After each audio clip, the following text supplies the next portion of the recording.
ನನಗೆ ಒಂದ್ಸರಿ ಪ್ರಕಾಶ್ ಅವರು ಫೋನ್ ಮಾಡಿ ಮೇಡಮ್ ನಮ್ಮ ಪಿಕ್ಚರ್ ಮಾಡ್ತಿದ್ದೀವಿ ಕಾಲಘಟ್ಟ ಅಂತ ಸ್ಟೋರಿ ಎಲ್ಲ ಹೇಳಿದ್ರು. ನಿಮ್ಮದು ಕ್ಯಾರೆಕ್ಟ್ರ್ ಬಂದು ಅದೇನಂತಾರೆ BBMPಯಲ್ಲಿ ಇದು ಮಾಡ್ತಾರೆ ಗುಡ್ಸೋ ಒಂದು ಕ್ಯಾರೆಕ್ಟರು. ನನಗೆ ಸ್ವಲ್ಪ ಯೋಚನೆ ಮಾಡಿದೆ, ಇದೇನಪ್ಪ ಈ ಥರ ಕ್ಯಾರೆಕ್ಟ್ರ್ ಹೇಳ್ತಿದ್ದಾರೆ.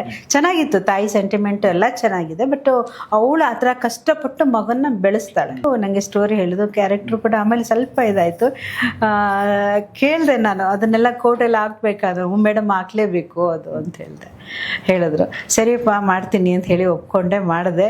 ಆಮೇಲೆ ಮೊನ್ನೆ ಇದು ಒಂದು ಟೀಸರ್ ರಿಲೀಸ್ ಮಾಡಿದ್ರು, ಅದರಲ್ಲಿ ತೋರಿಸಿದ್ರು. ನನಗೆ ನಿಜವಾಗ್ಲೂ ನಾನು ಅಂದ್ಕೊಳ್ದಕ್ಕಿಂತ ಎಕ್ಸ್ಪೆಕ್ಟೇಷನ್ ಜಾಸ್ತಿ ಚೆನ್ನಾಗಿ ಬಂದಿದೆ ಅದರಲ್ಲಿ. ಆ ಕ್ಯಾರೆಕ್ಟ್ರು, ತಾಯಿದು ಮಗಂದು ಒಂದು ಸೆಂಟಿಮೆಂಟ್ ಸೀನು ನಮ್ಮ ಪ್ರಕಾಶ್ ಅಂಬಾಲೆ ಅವರು ಮನ ಮುಟ್ಟೋ ಹಾಗೆ ನಿಜವಾಗ್ಲೂ ಒಂದಿನ ನಂಗೆ ತುಂಬ ಇಷ್ಟ ಆಯ್ತು. ಇವರ ಅವ್ರು ಹೇಳಿದ ಥರನೇ ನಡ್ಸ್ಕೊಂಡು ಆ ಸೀನನ್ನು ತುಂಬ ಚೆನ್ನಾಗಿ ಮಾಡಿದ್ದಾರೆ. ಖುಷಿ ಆಯಿತು ನನಗೆ ನೋಡ್ಬಿಟ್ಟು.